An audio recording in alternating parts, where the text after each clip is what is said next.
Recording in progress, Padric.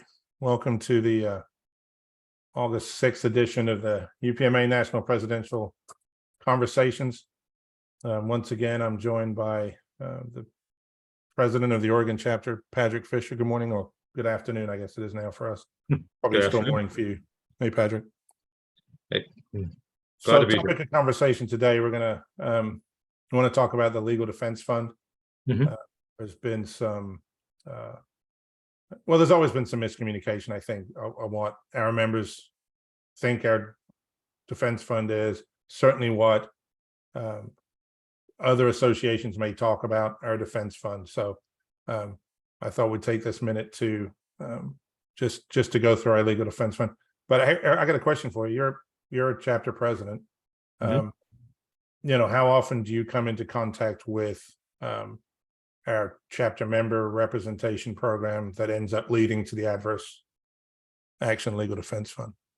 Not very often so far in my state, luckily. We're not having too much of that activity. I have had a couple of cases that have gone that far, but generally we handle them fairly early on and handle it at the CMR level. And okay. Can you see now the UPMA website? Yes. Okay. So I brought the UPMA website. Anybody can get on this. Isn't even behind the firewall. Anybody can get on and have a look at our legal defense fund plan. And I would proffer to say that you come into contact with CMR work way more than you do adverse action work. One could lead to the other. Right. So we have a scenario. Somebody in Oregon gets called. Their PUM just called and says, "I got to go for an investigative interview." They call you. What do you do? Yeah, and I actually had a case recently within the last month where somebody gave him my name. We signed him up right there, and then that morning, and like a half hour before their investigative interview, and I represented them in their investigative interview. Sure. So I think the first thing we got to do is define. You know, there's a couple of different things going here. So we have chapter member reps. Yourself, I'm a chapter member rep. When I back in Illinois, qualified as a chapter member rep, and the chapters do I would say 99% of our representation work, which is investigative interviews, hand holding through that process, making sure that the PUMs are following the process, everybody's getting their due process rights, the interview's done correctly. Unfortunately, I think most of that is us making sure our members don't overshare in the investigative interview. But once the discipline's issued, if it's a letter of warning or a 7-day suspension or a 14-day suspension, you would handle all that yourself as president, right? Correct. Along with any, if I had to handle any situations before they got to investigative interview level, you know, if there's a issue going on between an IMPU and a member, and then I could step in and have a conversation with that IMPU on their behalf, try and come up with a solution. So before we ever even get to that point, sure. Obviously we like to get to the, you know, we don't want to have to go through the investigative interview process if we can resolve it before that. So you're talking about workplace environment stuff, pay, correct. Benefits, you know, Correct. hey, I didn't get this time off, I didn't get this thing. So yeah, so you're constantly doing chapter member rep stuff that isn't even to do with representation as far as discipline. Right. And we don't have a disciplinary defense fund. Well, that's the first thing I want to point out. In the marketplace, we're unique. We do not assess a fee or have a fund that is set aside for just disciplinary defense. We don't do that. The chapters bear the majority of that cost up to and including suspensions of 14 days or less, which I am seeing more and more now. 14s have to, 7 should, but even letters of warning now, people offering mediation. So, you know, so I went to several mediations when I was president in Illinois and got 14-day suspensions either removed or mitigated, lowered down. It's an opportunity in the 650 process to actually have all the parties in a room and they discuss the issues and you get it mitigated. That all falls under chapter member representation. Correct. And I have done 650 mediations as the chapter member rep here in Oregon, right. Representing different members in different, you know, CRDO and in other. Sure. I've done it. I've done it for postmasters, I've done it for supervisors. I've done it for people that work for the district, area personnel, and it's Correct. basically the mediator, you, the client, and whoever issued the discipline, and you guys trying to come up with a solution. But none of that is adverse action, right? That's all disciplinary. So just dispel this rumor for start. Rumor number one. What do you have to, in order to qualify for that kind of services from UPMA, how long do you have to be a member? You have to be a member. That's it. That's it. That's Like it. I said, I had one the other day that a half hour before their investigative interview, they signed up. Right. I signed them up. It's free for a year, so there's no cost to the member at that point. We just ask that they sign up so that, as we represent them, they're getting the information and they're a member and going forward. I mean, as we know in 650, they have the representative of their choice, but maybe we would like you to at least sign up and we'll be, a member so that we can represent you. Correct. And like you said, a lot of CMR work's done prior to anything to do with investigative interviews. I'd say a vast majority of it is done in having relationships with district managers and people on the plant side or in transportation, where we already have that relationship when we're stopping things from happening in advance. So, value of membership is immense. The point is, we don't tell a member, no, we're not going to represent you. If you're a member, you get representation. Period. Correct. Right. Correct. And so there is a cutoff, and we're going to talk about it in a little bit, for adverse action. And so that's when I want to show. I want to go over here to the adverse action legal defense plan. Anybody can look at it. We're committed to represent membership in all areas, including adverse action. So an adverse action is a suspension of 15 days or more, a downgrade, involuntary downgrade to a lower level, or removal from the post service. Those three very distinct things. Letters of warning, 7-day suspensions, 14-day suspensions or less, all handled by the CMR, all handled by the local chapter generally, and free of charge. Okay, so let's use the scenario, this mythical scenario that we had where the guy called you in the morning, and in the afternoon you're in a investigative interview. Turns out it's a serious offense. Employees put on emergency placement, and a month from now is issued a removal letter. At what point do we start? At what point would you stop representing that person? Well, at that point, I would probably turn that over to our adverse action counselor, who's somebody they're usually assigned to a number of chapters. They've got a lot of experience in that. At that point, I would turn it over to them. And then they're going to handle any of the adverse action. Like you said, anything that's 15 days or more, reduction in pay, reduction in grade, or removal case, in which case they're now going to take over that case and help the member. Not that I wouldn't, if I had a case and had things, I mean, those people are available to us. We consult with them all the time on how we should proceed forward on certain cases, but officially I would turn it over to them when it became an adverse action. Right. And we don't know it's going to be an adverse action when we go to the investigative interview. So Right. Adverse action counselors don't go to investigative interviews very much, if ever. Right? That's CMRs. That's our trained CMRs. Right. The point at which we bring an adverse action counselor in, or a lawyer, which we're going to talk about in a little bit, would be after the discipline, the adverse action is issued. Mhm. And I've had cases both ways. I'm going to stop sharing this for just a sec. I've had cases both ways where at that point, the adverse action counselor says, send me the file, I'm going to take it from here. And I've had cases where the CMR in the chapter has while they're consulting with the adverse action counselor, has taken it forward. Usually the next step then would be the 650 mediation, where recommendation always is you go to 650 mediation. So let's say, for instance, I'm your adverse action counselor, you give me a case, it's a 30-day suspension, and you're experienced enough, I'm gonna say, you know what, we're gonna get the 650 mediation, and you can go to the 650 mediation. How many of those have you been to? Probably 3 or 4 mediations, and now they're all, excuse me, they're all Zoom meetings now, which is a little unfortunate. But yeah. It is what it is. And what does that cost the member when you do that? It doesn't cost them anything. $0 for you to go to the meeting. $0. There's zero cost. Okay, and somebody's paying for that, right? Mhm. Somebody's paying for your travel or your time. If Yeah, there's and I any, have gone, and I have gone before where I've had to actually go to drive 2 or 3 hours to go to a 6:15 mediation hearing. One of and my first ones I did was like a 3-hour drive away. and Oregon bears that Yeah, cost, right? The correct. chapter bears that Correct. cost. Okay, so you go to the mediation and it's nobody's going to agree, and you have that horrible little thing you got to fill out to say we didn't agree. And then you appeal it to the issuer, right? And I say as the adverse action counsel, go ahead, Padric, you can appeal it to the issuer. So Mhm. you would appeal it to the issuer. How much do we charge the UPMA member for that? Zero. $0.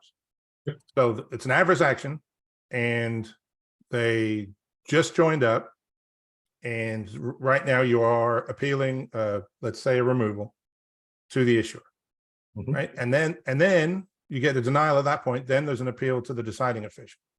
Correct. Right? At that point, I say, hey, you know what? Send the file to me. I'm going to take care of it. So I make the final appeal. I have the wherewithal to make the final appeal to the deciding official, and I get a good decision on let's say it's not a removal. We're going to end up with a 14-day suspension for a year, put them on their file, maybe give them some retraining, done deal, taken care of. The deciding official thinks that's the appropriate remedy for this. How much did that cost UPMA member? $0. $0. You've Mhm. been through the CMR, chapter president, experienced CMR. You've been to an adverse action counselor, most of who have 30 plus years of dealing with this kind of thing. You're a brand new member, it's cost you no money. Now Correct. let's use a different scenario. You've been a member for 10 years, same scenario. Adverse action counselor gets to the deciding official. The deciding official says, no, we're not, I'm upholding the decision of the issuer, and you are going to be removed pending whatever date. They always put a 30-day caveat and so on. So then what happens? Well, in that case, then you would go to the MSPB appeal on that, and then you would be going to obviously after the adverse action counselor has handled that and gone to that point, and now you're going to appeal to the MSPB, and a lawyer needs to get involved at that point. Sure. And we have a lawyer. Correct. And then the member would put up a $3,000 retainer as 25% of the initial cost. And then beyond that, there's no other charge to that member. Do you know where we came up with that $3,000 retainer? I think it's about the average cost is about $12,000. So that's about a So quarter. we study these all the time. The average cost of going to MSPB. Now, we don't calculate the cost of CMR work or adverse action counselor work, all that. That's all in our regular budget in our general fund. Paid for out of dues, obviously, for that. Either it's chapter dues and we split the dues, whatever the chapter spends, whatever national spends, that comes out of the general fund up to that. When we send it to our adverse action legal defense fund, and I really want to make this point as clear as possible, there is no other organization that represents managers that has an adverse action legal defense fund. They have a disciplinary defense fund, and we're going to show the comparison here in a minute. A disciplinary defense fund, and there's a waiting period to even have access to that, to regular representation, even have access to that. And they don't have a legal defense fund. So there is no lawyer. They consult with a lawyer if you end up at MSPB, but the lawyer does not come with you to MSPB. Our lawyer comes with you to MSPB. Right. And the average cost to UPMA over the last, I want to say 10 to 15 years of cases, because we kept our lawyer when we merged. Over the last 10 to 15 years has been $12,000. We spend as an organization, UPMA, about $12,000 on average on a case. The organization's feeling is about 25% of that cost, that initial average cost, should be borne by the appellant to get a lawyer. There's a couple of reasons for that.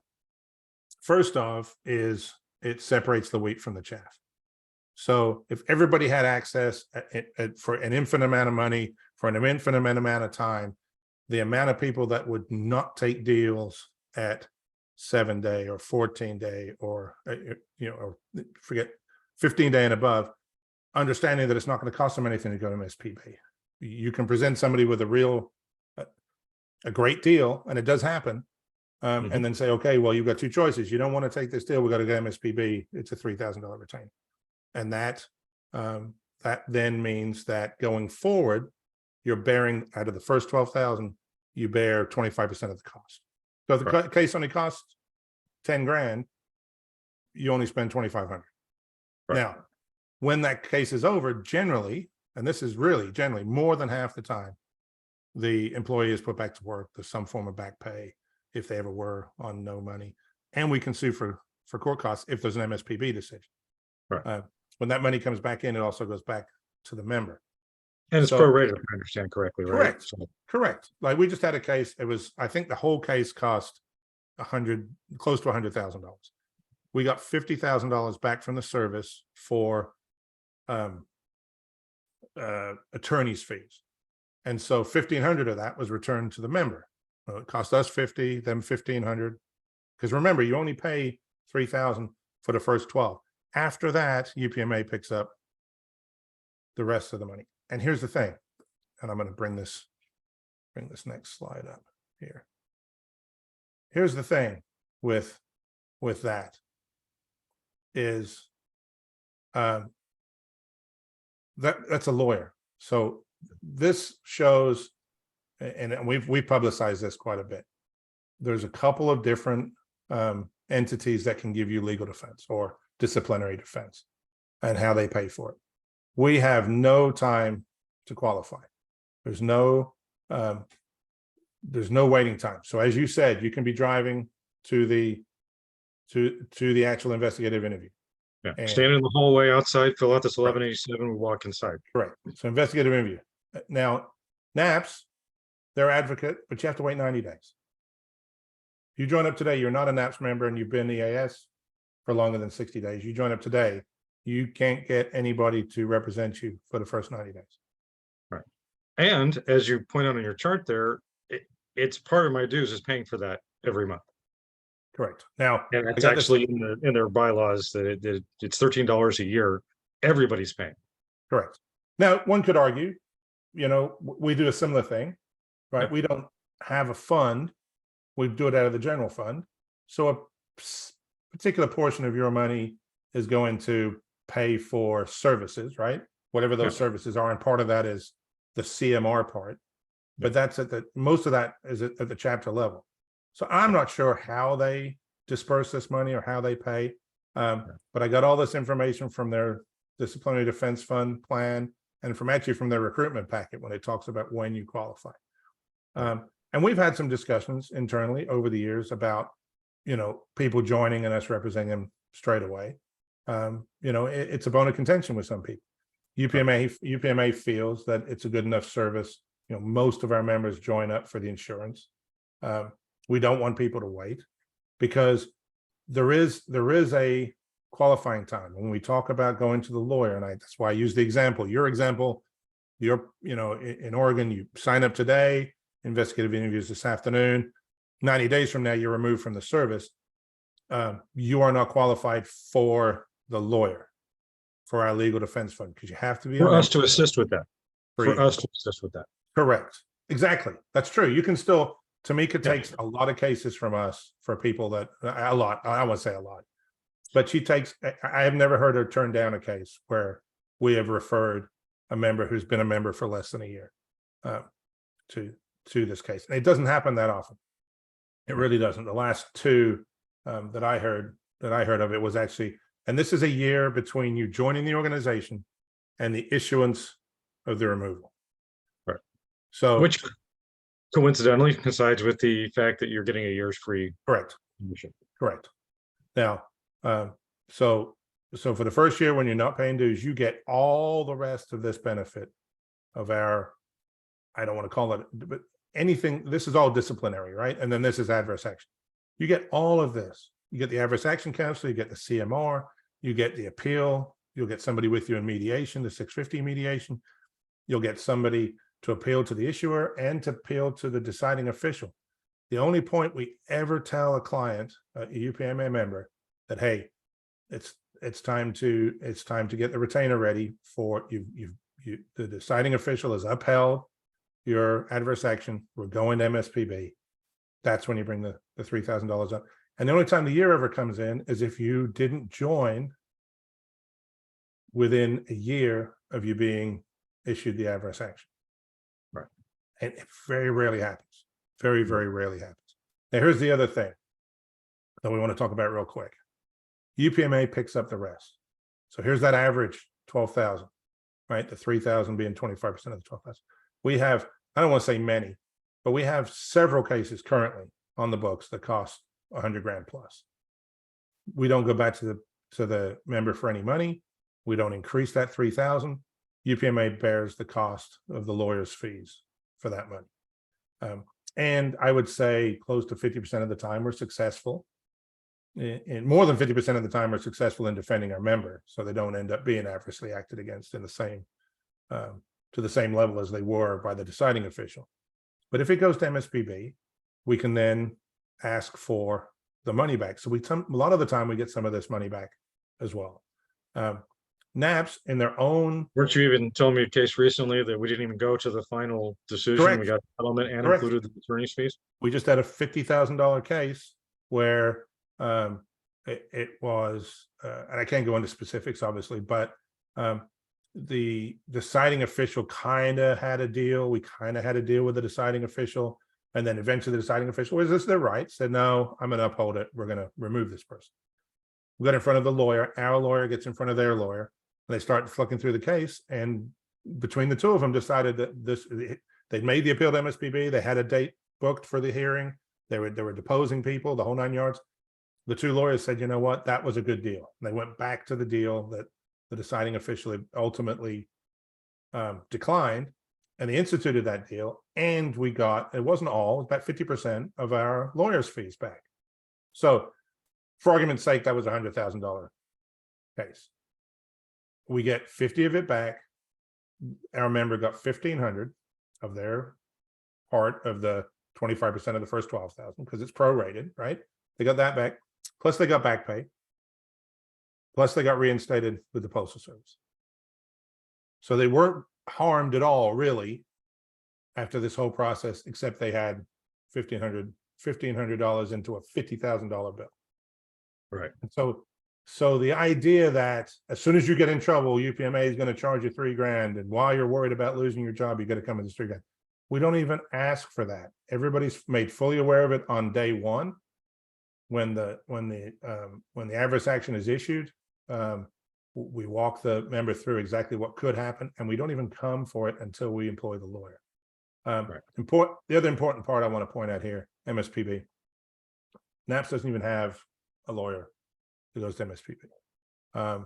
You've read their bylaws on it. They're a little vague on the legal advice, right? On exactly. Yeah, it actually says in there that it may or may not be a lawyer, and there's no requirement to have that. Sure.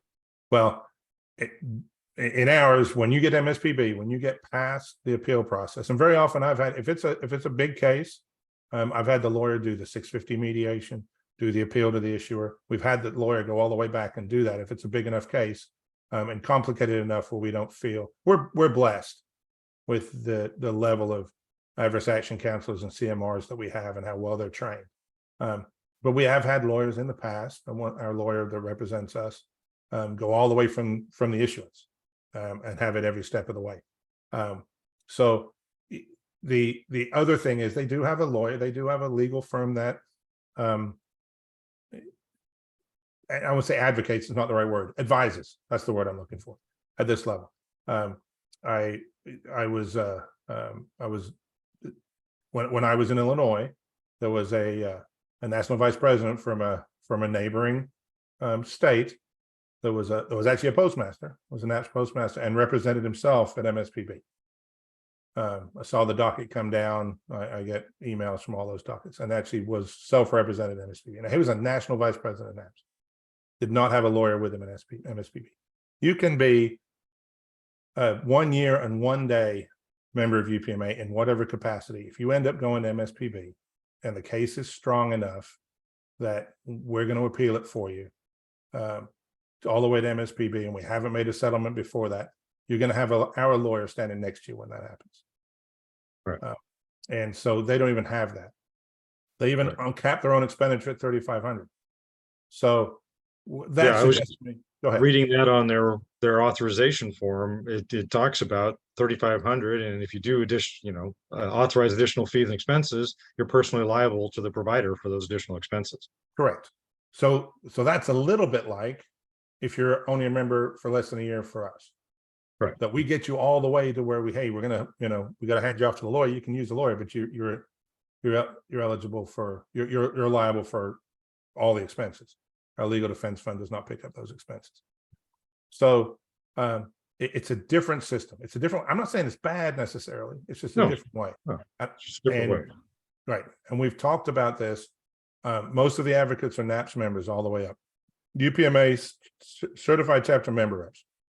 We do classes every year, 2 or 3, 4 times a year, to continuously certify chapter member reps on how to handle an investigative interview, how to mitigate letters of warning, and so have you.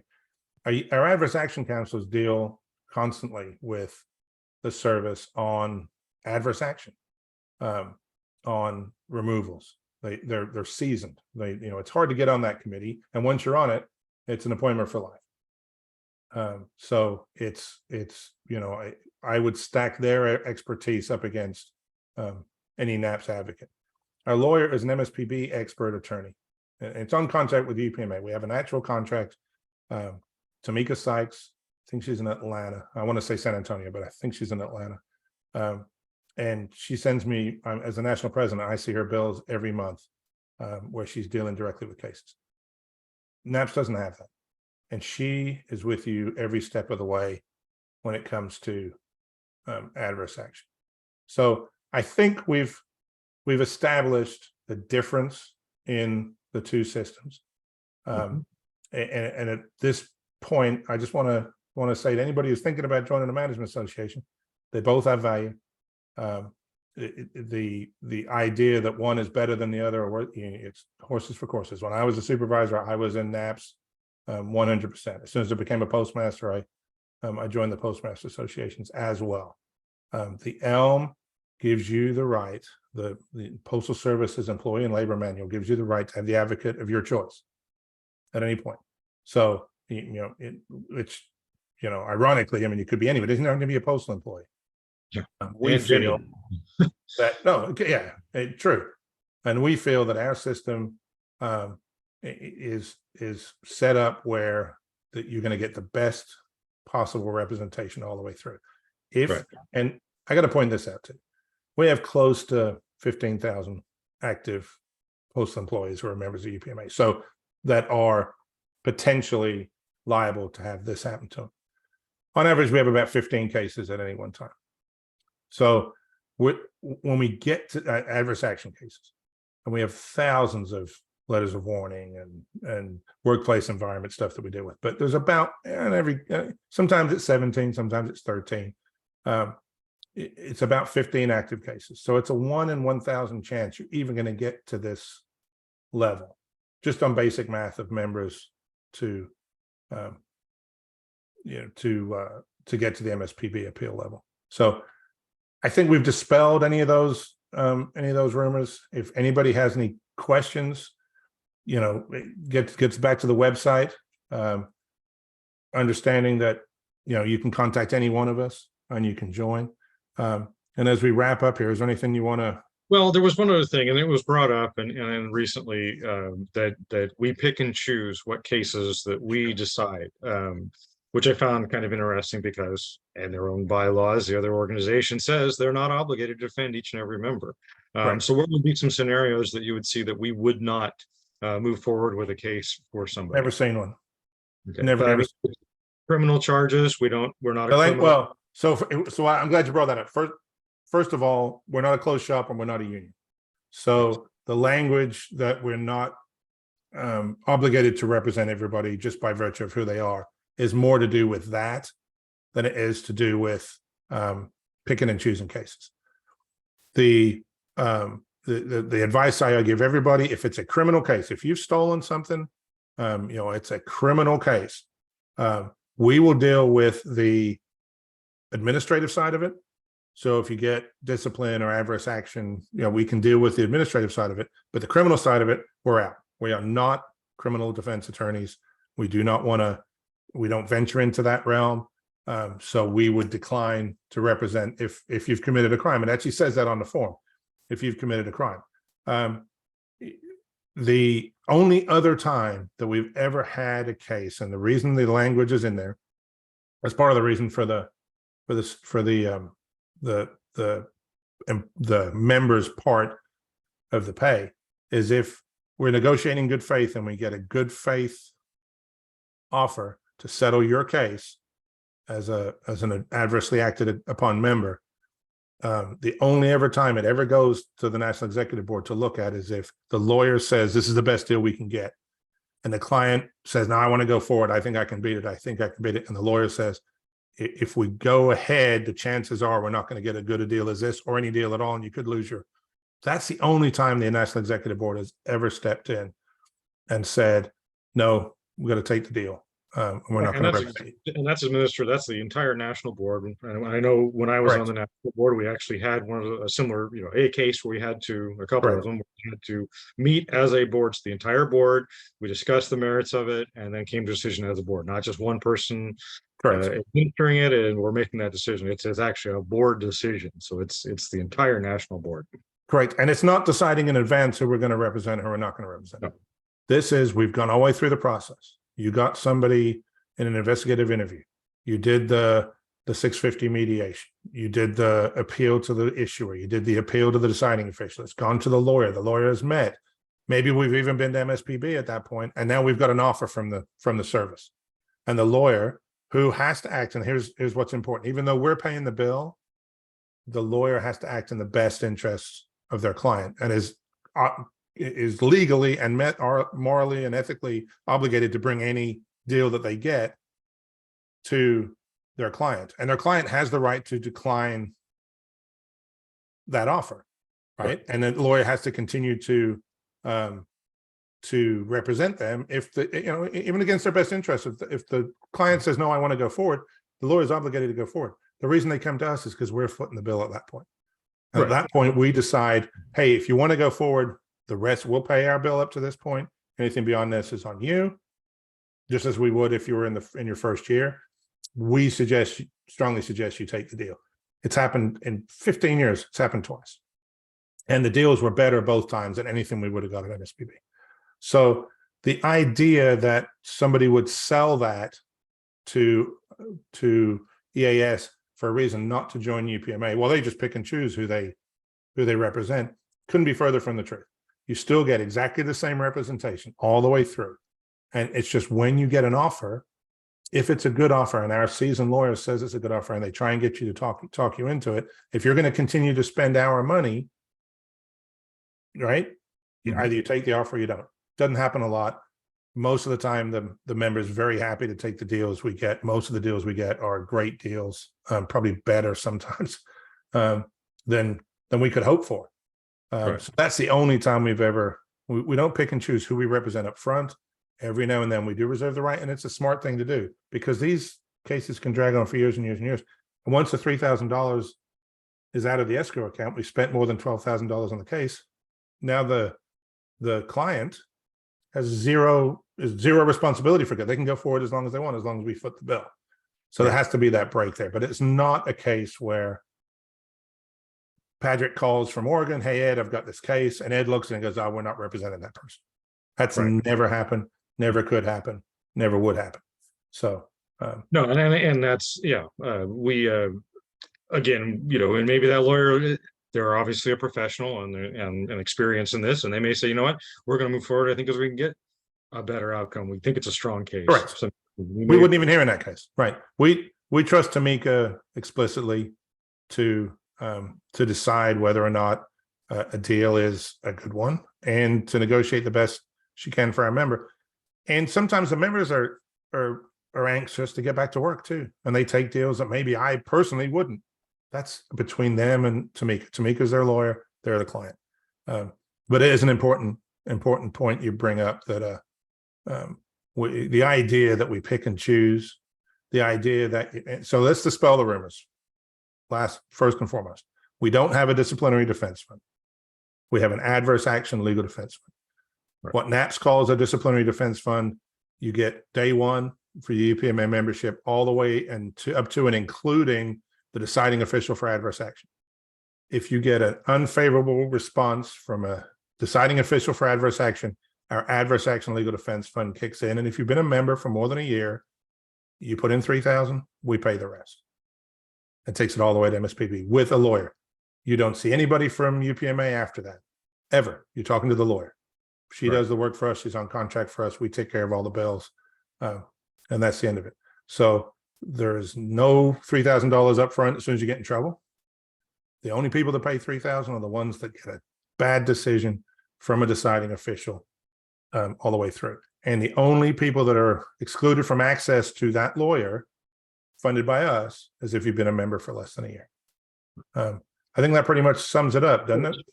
Makes it a good reason to sign up now. And when you get your Correct. free year, by the time you start paying dues, now it's like insurance. Now you're paying that's- for legal Yep. insurance in a way. And it's exactly what I tell people. Why would you wait?